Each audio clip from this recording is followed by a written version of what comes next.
you know what, it's a decision well made, and this is something that you should have gone to. You want to tell us about the camera that you got for him? Yeah, so I actually got him a director's lens as the first gift on the day of shoot. Because he was a new director and I thought nothing better than, the director's lens. So that was the first gift I gave him. But more than anything, I think I wrote a letter and the kids wrote a letter to him as well. We are people who believe in letters. We've always been writing letters for the last 20 years. So I think those things just stay very special. And I guess that's the reason you have been growing stronger and stronger all these years, because you guys have that thing between you both, and that is really sweet and we all admire it. मला एक गोष्ट share करायची की सगळ्यांनाच माहिती आहे की आता वेड सगळ्यांनाच वेड लावतो. तर मी एक ब्लॉग बघितला की ज्यात गावातून लोक टेम्पोजमध्ये ट्रक्समध्ये भरून जात आहेत, लांब कुठेतरी शहरात जात आहे जिथे सिंगल स्क्रीन थिएटर आहे आणि तिकडे जाऊन वेड बघतायत आणि एवढं त्यांनी डोक्यावर उचलून धरलंय, म्हणजे त्यांचा रिस्पॉन्स तसा येतोय आपल्या, आणि ते नंबर्समध्ये आपल्याला दिसतं पण आहे की लोकांनी खरंच डोक्यावर घेऊन धरलंय आणि एन्जॉय करतायत, प्रत्येक गोष्ट एन्जॉय करतायत, हसतायत, रडतायत, रिलेट करतायत त्या सगळ्या गोष्टी. तर मला विचारायचं आहे की तुम्ही एक्सपेक्ट केलं होतं कुठे, बिकॉज जेव्हा बनवताना म्हणजे मी जर असतो तर मी ऑब्व्हियसली कुठेतरी असतं की चल मी फिल्म बनवतोय, मला माहिती आहे लोक येणारच आणि लोक हा प्रतिसाद देणारच. Were you expecting that, did you have that thing in your head?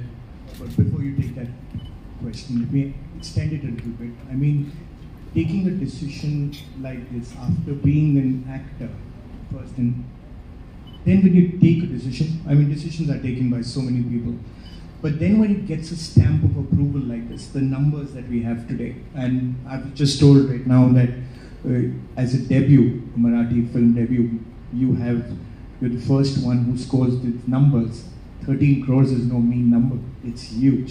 So how does it feel? Does it feel like relief, and does it feel like, oh God, I did it? No, actually, numbers are something that I'm interested in. Yeah, the producer is The interested. producer has the relief. numbers are immaterial, because what matters is how people are responding to the film. First of all, I just feel that when you decide to make a film, you think which is that story that you want to tell or show people that will excite them to come to the theaters and watch. आणि मी जेव्हा विचार करत होतो की मला, and the most difficult thing about being a director is to decide that you want to be a director. ते जे decision आपण घेतो ना की आपल्याला आता डिरेक्टर व्हायचं आहे किंवा दिग्दर्शन करायचं आहे, ह्या जर्नीचं सगळ्यात अवघड जर गोष्ट कुठली असेल तर तो निर्णय आहे किंवा मला डिरेक्टर व्हायचं आहे. To decide that you want to be director is the most difficult decision to take, because after that then the journey starts. तर जेव्हा मी विचार केला होता की आपल्याला कोणता पिक्चर बनवायचा आहे, कसा बनवायचा आहे, तर मला असं वाटलं होतं की आपल्याला अशी एखादी गोष्ट निवडूया ज्याच्यामुळे संपूर्ण परिवार येऊन हा चित्रपट पाहू शकेल. कारण बऱ्याच वेळा आपला TG जो असतो, टार्गेट ग्रुप, आणि आपलं वाटतं की आपल्याला एक स्पेसिफिक यंगस्टर्ससाठी आपण बनवतोय किंवा एक स्पेसिफिक वर्गासाठी बनवतोय. पण माझी अशी इच्छा होती की आपल्याला चित्रपट असा बनवायचा आहे की लहान मुलगा असेल, यंगस्टर्स असतील, कॉलेजमध्ये जाणार असतील, शाळेतली मुलं असतील, काका काकी असतील, मामा मामा असतील, आजी आजोबा असतील, ह्या सर्वांनी येऊन आपला चित्रपट पाहावा आणि एन्जॉय करावा. आता त्यात कितपत आपण सक्सीड होतोय तो चित्रपट रिलीज झाल्यानंतरच कळणार होतं.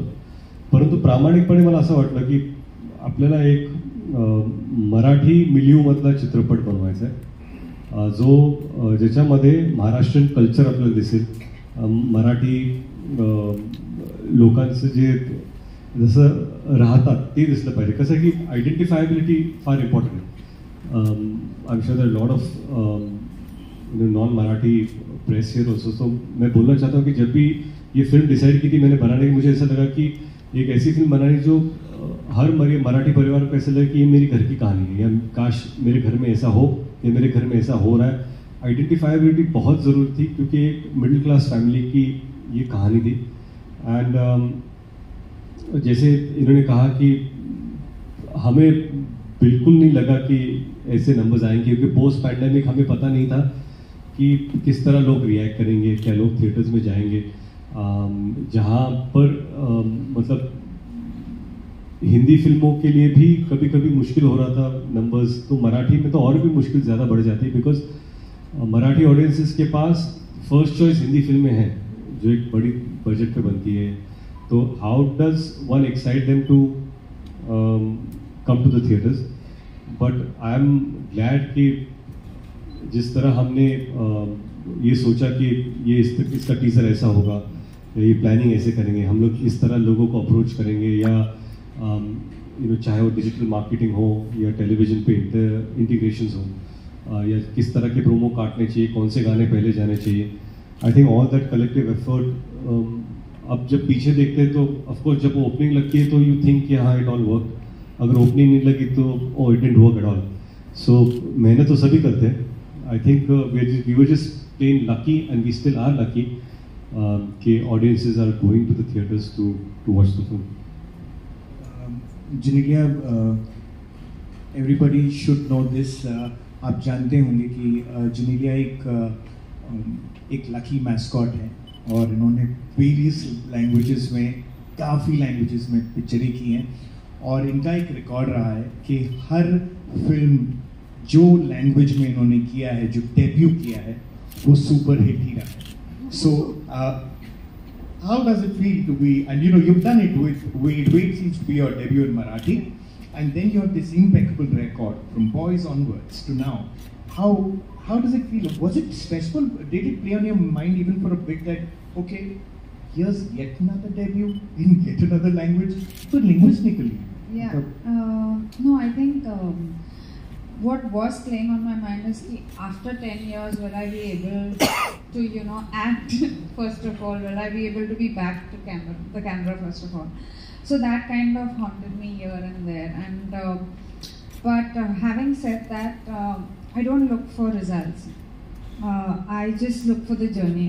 मला जे journey म्हणजे जे journey आपण we go on, ते मला खूपच महत्त्वाचं वाटतं की it's important to be most happy on that journey, and I feel that's for me the biggest thing. But yes, having something highly acclaimed and having something that's touched a lot of people's heart makes you feel special. It is the sixth industry. Marathi is my sixth industry, and it's my debut in Marathi, and I'm extremely happy that the film is doing well. So it doesn't break my record of anything, it just helps it grow. Yeah. Six industries, that's I would have never been able to do this.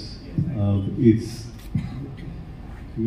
just to constantly work and be relevant in 6 different languages over the last 20 years is something that is it's amazing. I think as a co-actor, not because I am her husband and we are partners, so I have to be proud, but I think it's a super achievement. It's just not doing films in 6 different languages. It's about connecting with people in the language of that state where people think that this personality is mine, and that is, and as a director I'll tell you, that is a sheer quality of an actor and screen presence that she has on screen, that you connect. I've never told this to her, but yeah. Thank you. Because I've never spoken to her as a director. Yeah, very talking. Okay, Ritesh, as a director, मुझे एक सवाल पूछना था कि आप वो lens के पीछे जब आप एक्शन कह रहे हो, Genelia एक्टिंग कर रही है, वो प्रोड्यूसर भी है जो आपको भूलना नहीं चाहिए, और वो एक्ट्रेस भी हैं, तो वो आपने एक्शन कहा और उन्होंने कुछ कमाल कर दिया, वो तो करती है. वेट में आप अगर देखेंगे तो आपको नज़र आएगा, आपको नज़र आ ही गया होगा क्योंकि आप डायरेक्टर हो. लेकिन एज एन एक्टर वो जो इनसिक्योरिटी होती है कि अरे बाप रे, नेक्स्ट शॉट में तो इसके सामने मुझे ही खड़ा होना, ये मुझे खा जाएगी, अब क्या करूँ मैं, ये वाला चक्कर आपने कैसे संभाल लिया? वो बड़ा इंपॉर्टेंट है, बिकॉज ये हस्बैंड वाइफ की जो केमिस्ट्री वो एक साइड, एक्टर और एक्ट्रेस फ्रेम में क्या करने वाले हैं, ये तो कोई अलग ही गेम है. नहीं, ये अक्सर होता था कि जब जिनीला क्या है ना कि एक बहुत ही स्ट्रॉन्ग परफॉर्मर है, और जब वो परफॉर्म करती है, मैंने पहले भी कहा कि I am a big fan of her craft age an actor. So एक तो सीन्स ऐसे लिखे थे कि they were backed strongly for Shravani's character, और फिर मुझे खड़े रह के रिएक्ट करना था. बहुत बार कम डायलॉग्स भी थे और डायलॉग्स भी थे, लेकिन क्या था कि जब मैं देखता था कि उन्होंने सीन कर दिया तो मुझे लगता था कि अरे इसने तो भी खा लिया अभी. एज एन एक्टर जो आप सही कहते हो, कह रहे मैं भी ऐसे क्या कहूँ जो ऐसे एटलीस्ट टक्कर का लगना चाहिए, पर मेरे अंदर का डायरेक्टर बोलता था कि अभी ज्यादा करोगे तो सीन बर्बाद हो जाएगा, सीन को बचाओ, scene is more important and don't try to do. Scene नहीं है. आणि कसं आहे की खरंच सांगतो मी तुम्हाला की आणि मी मुद्दामून हे मराठी आणि हिंदीमध्ये दोन्हीमध्ये सांगतोय, कारण आपले काही इथे बंधू आहेत, भगिनी आहेत ज्या मराठीमधून आले तर काही हिंदीमध्ये, तर मी दोघांसाठी सांगतोय की जेव्हा आपण एखाद्या चांगल्या कलाकारावर काम करतो, आणि ह्या चित्रपटाचं सौभाग्य असं आहे की जे कलाकार ह्या चित्रपटामध्ये त्यांनी काम केले ते खरंच सगळेच उत्तम कलाकार आहेत, आणि शुभंकर पण येत आहेत. पण जिनिल्यामध्ये कसं होतं की मी त्यांना ऑब्व्हियसली 20 वर्षांनी ओळखतो, त्यांचं मी ह्यापूर्वी पण काम केलेलं आहे, पण कधीतरी वाटतं की बाबा, आणि ज्या पिक्चरमध्ये काम केले त्या पिक्चरमध्ये त्यांनी मला खाल्लंय. तुझे मेरी कसम मध्ये असेल, फेरेना लवोग्यामध्ये असेल, आणि हे दोन्ही रिव्ह्यूज जर तुम्ही वाचले तुम्हाला वाटेल की जिनिल्यांचा रोल हा तगडा होता आणि त्यांनी माझ्याकडे चांगलं काम केलं. आता हा हे माझं चालू आहे सध्या. आणि यावेळेस मला वाटलं की आता मराठीमध्ये आले ना, आता मी दाखवतो, असा विचार करून मी आलो की ही आता माझ्या जमेची बाजू आहे. अब मैं दिखाता हूं, क्योंकि अब मराठीमध्ये मी बघतो, पण आता काय बघतो. आणि त्यांनी जेव्हा काम केलं मला वाटतं इथं पण हेच तोच हाल आहे जो पूर्वी होता. तसं नाही यार, प्लीज मला एम्बॅरेस नाही करायचं.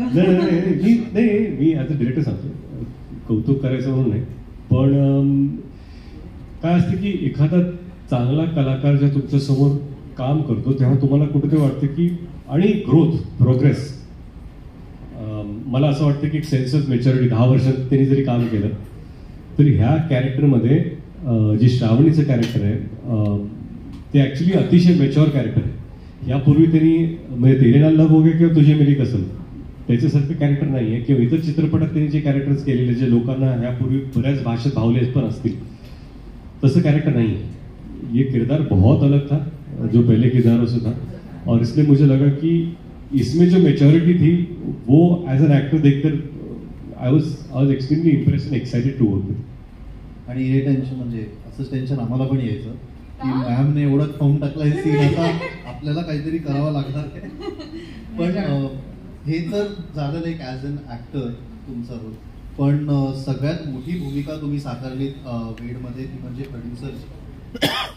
मी सांगू इच्छितो की आम्ही जेव्हा कधी म्हणजे हा माझा एक्सपिरियन्स आहे, मी जेव्हा कधी फिल्म्स केल्या आहेत किंवा वेब सिरीज असू दे का काही, तर प्रोड्युसर झाले की ना थोडंसं आपण नर्वस होऊन जातो की अच्छा हे आलेत, आपल्याला जरा छान असं हॅलो नमस्कार, आणि त्यांना असं की हां ठीक आहे बसा, खूप फॉर्मल वातावरण असतं. पण मी ज्या दिवशी पहिल्यांदा जो फर्स्ट डे होता, आपण चेंबूरचा बोलतो फर्स्ट डे होता ना, एक हँड रिटन नोट मिळाली होती मला की ज्यात सांगितलं होतं की वेलकम ऑन बोर्ड, आणि आपण एकत्र मिळून एक फॅमिलीसारखं एक फिल्म बनवूया आणि खूप प्रेमाने बनवूया आणि all the best, let's do it. आणि ती नोट अजूनही माझ्या घरी आहे, माझ्या डेस्कवरती आहे, कारण की ह्या छोट्या छोट्या गोष्टी असतात आणि ह्या छोट्या छोट्या जेस्चर्स असतात ज्याच्यामुळे आपल्याला ना खूप आपलंसं वाटतं, एखादा प्रोजेक्ट आपलासा वाटतो. आणि तुम्ही हे नेहमीच हे केलं आहे की जेव्हा कधी तुम्ही सेटवर येता तेव्हा असं कधीच वाटलं नाही की अच्छा कोणतरी असं आपण बोलू शकतोय का किंवा आपण एक नाही. वी फेल्ट सो इन्क्लुझिव्ह आणि वी फेल्ट सो वॉर्म की एक ना घरचीच कुठली तरी व्यक्ती आली आहे. आणि you have always been a food Santa. ती एक वेगळा भाग. पण तुम्ही जे ॲटमॉस्फिअर तुम्ही क्रिएट केला होता सेटवरती की तुम्ही घराचं कुठलं तरी कार्य करताय किंवा घराची आपल्या घरची फिल्म असं हे सगळ्यांना भासवून दिलं तुम्ही आणि आम्ही सगळ्यांनी त्या प्रकारेच काम केलंय. Thank you so much. तर ते तुम्ही कशा प्रकारे like what goes in side your head like how do you do it? नक्की हा इंटरव्ह्यू कोणाचा आहे मला कळलं नाही, एवढा मोठा प्रश्न तुम्ही विचारला. नो, मला वाटतं की ॲज अ प्रोड्युसर जे पण आमच्या सेटवर काम करते ते शुड बी हॅपी.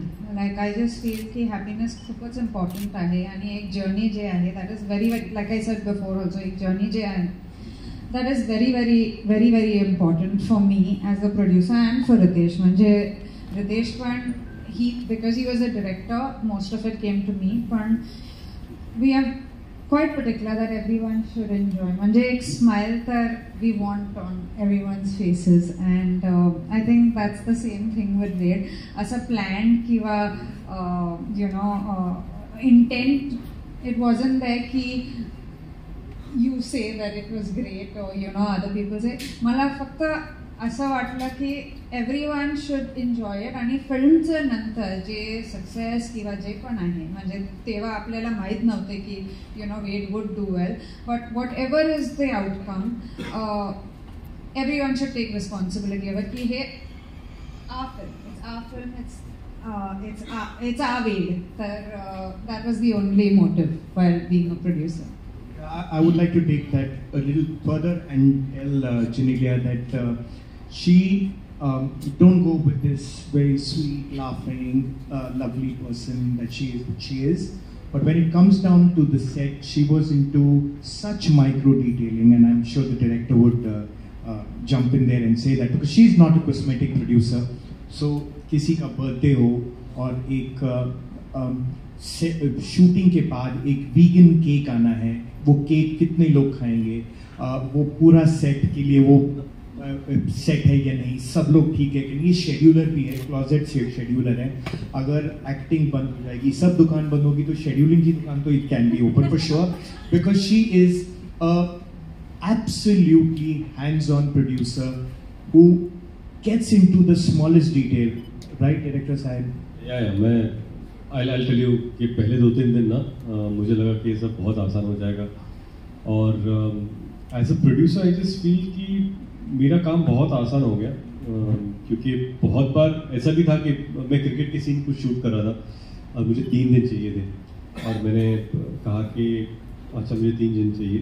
जब इनको पता चला कि 3 दिन है तो क्विकली मुझे फ़ोन आया, मुझे लगा आपको 3 दिन से 2 दिन मिल रहे, 1 दिन मैंने निकाल लिया. मैंने आपने नहीं कर सकते, मेरे शॉर्ट प्लान है, ऐसे वो सब कुछ नहीं है. जो भी प्लान करना है इंपॉर्टेंट शॉर्ट प्लान कर लो, और जो इंपॉर्टेंट नहीं है उसको छोड़ दो, क्योंकि ये फिल्म में this is the only thing that you can do. तब मुझे पता चला कि मतलब ठीक है, अभी जो जिम्मेदारी देनी थी वो भी 2 दिन में बहुत सारी चीज़ें मुझे जो करनी थी वो मैं नहीं कर पाया, बट इट्स इम्पॉर्टेंट, क्योंकि ऐसा नहीं हो सकता कि यार आप आराम से काम कर रहे हो फिर पिक्चर ओवर बजट चली जाती है. लेकिन मुझे ये भी कहना है कि जब एक बहुत ही इंपॉर्टेंट सीक्वेंस था जिसके मैंने 1 दिन मांगा था, तब इन्होंने खुद कहा कि इसको आप 3 दिन में शूट करो, बाकी 2 दिन में कैसे एडजस्ट करती हो मेरा काम है. बट सिर्फ प्रोड्यूसर का ये मतलब नहीं होता कि बराबर स्केड्यूल करो, लेकिन because she is been an actor ये भी बहुत इंपॉर्टेंट होता है कि वो जो सीन या सीक्वेंस आप शूट करने वाले हैं उसके लिए अगर ज़्यादा सिनेमैटिकली या स्टोरी में अगर ज़्यादा इम्पोर्टेंस है तो उसको आप किस तरह और टाइम देना चाहिए आपको. So that is a great thing about it. आप लोगों ने जिन्होंने पिक्चर देखी होगी, you Ritesh, you're known for your sense of humor, your one-liners, and your career has just been a great example of comic timing and comic roles that you've done. This time as a director, it's a story which has so much soul. There's a romance. It's a love story, but you seem to have got your humor intact. You're telling the story, and in the tale, you have humor all the while. Was this the conscious effort? I mean, did you keep the funny bone alive?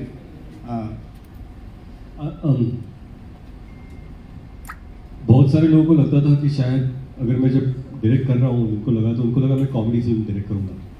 In fact बहुत सारे industry के दोस्तों को भी लगा. और जब मैंने decide KIA था तो मैंने बहुत सारे लोगों को नहीं बताया था कि मैं डायरेक्ट कर रहा हूँ। मैं चुपचाप एक स्क्रिप्ट डिसाइड कर ली थी, ये डायरेक्ट करना है, और मैंने शूटिंग शुरू कर दी थी हम लोगों ने। बिकॉज क्या होता है कि आई एम नॉट समवन कि मैं डायरेक्ट कर रहा हूँ, ढिंडोरा पीटो फिर निकलो आगे। जब डिसाइड किया था, एक्चुअली पहले दिन शूट पर हमने अनाउंस किया कि ये फिल्म हमने शुरू की आज। और रोमांटिक ड्रामा, पता नहीं मुझे क्यों लगा कि ये फिल्म बनानी चाहिए, पर मुझे ये ज़रूर लगा था, जैसे मैंने पहले भी कहा था, कि एक ऐसी फिल्म जहाँ पर पूरा परिवार आकर इकट्ठा देख सकता हो, वो मुझे फिल्म बनानी थी। जैसे आपने कहा कि ह्यूमर का कितना इम्पोर्टेंस है, मुझे लगता है कि इंसान के जीवन में हंसी एक ऐसी चीज़ है जो आपको आगे लेकर जाती है। एंड वही मुझे, आई थॉट कि स्क्रीन प्ले में भी था, जगह भी काफ़ी थी, तो we kept coming back to some. अगर सीरियस भी हो तो एक फनी चीज़ हो रही है, अगर एक्सट्रीमली रोमांटिक चीज़ भी हो रही है तो you had certain laughters in the film. End जब मैं थिएटर में देखता हूँ तो भी मुझे ऐसा लगता आहे। आणि खरं म्हणजे ना, चित्रपट बनवताना जेव्हा आपल्याला वाटतं की एक रोमॅन्टिक ड्रामा बनवायचा आहे, तर त्यामध्ये ज्या लोकांनी वेळ पाहिला आहे त्यांना समजेल, ज्या लोकांनी नाही पाहिलं त्यांनी कृपया जाऊन पाहावा चित्रपट। की रोमॅन्टिक ड्रामामध्ये खरं म्हणजे फर्स्ट हाफ सेकंड हाफ हे वेगळे आहेत, त्यातला अप्रोच पण वेगळा आहे, पण नंतरचं ह्युमर पण आहे ना, तो पण बदलत जातो। आणि मुश्ताकनी जे विचारलं की ह्युमर किंवा कॉमेडी किंवा फन हे चित्रपटामध्ये सातत्याने जर असलं ना, तर लोकांची जी जर्नी आहे पिक्चर बघताना ती पण हसत खेळत जाते। कधी तुम्हाला इमोशनल करते, हसवते, कधी तुम्हाला रोमॅन्टिक फील होतं, परत हसवते, चित्रपट तुम्हाला रडवतो, आणि रडवताना सुद्धा क्लायमॅक्समध्ये एक डायलॉग आहे जो आम्ही इम्प्रोव्हाइज केला होता, तो परत हसवता, मालगाडीचा। आणि खूपच सीन्स असं होतं की आपण एडिटमध्ये कट केले, but Riteish got it back, कारण ह्युमर जे आहे I think is all credit to him, because he was very clear की म्हणजे एक रोमॅन्टिक ड्रामामध्ये यू हॅव टू हॅव थोडासा लाईट मोमेंट्स ऑल्सो, तर ते जे लाईट मोमेंट्स अँड जे ग्राफ आहे की you know at times it's very emotional and then you suddenly get a laugh. I think honestly it is his directorial touch that he brought to it. Okay, मला असं एक म्हणजे मीडियाकडून आपण प्रश्न घेऊच, पण मला एक छोटीशी गोष्ट तुम्हाला विचारायची की फिल्ममध्ये एक डायलॉग आहे की आपल्यामधली प्रत्येक गोष्ट मला आठवते, तुला आपल्यामधला एक क्षणसुद्धा आठवतोय, श्रावणी म्हणते सत्या। तर ह्या 20 वर्षातला असा तुमच्या दोघांसाठी कुठला एक क्षण आहे जो तुम्ही आयुष्यभर लक्षात ठेवाल, की जो तुम्ही कधीच नाही विसरू शकणार? Yeah, a moment you will cherish. If you could just choose one moment. In 20 years, Yes, absolutely. one moment that I cherish. माझं फर्स्ट डे म्हणजे 3 जानेला जेव्हा मी फर्स्ट टाइम लातूरला गेले होता, I think that was my first time मी बघितलं म्हणजे this kind of euphoria, this kind of craze. My first film 3rd of Jan.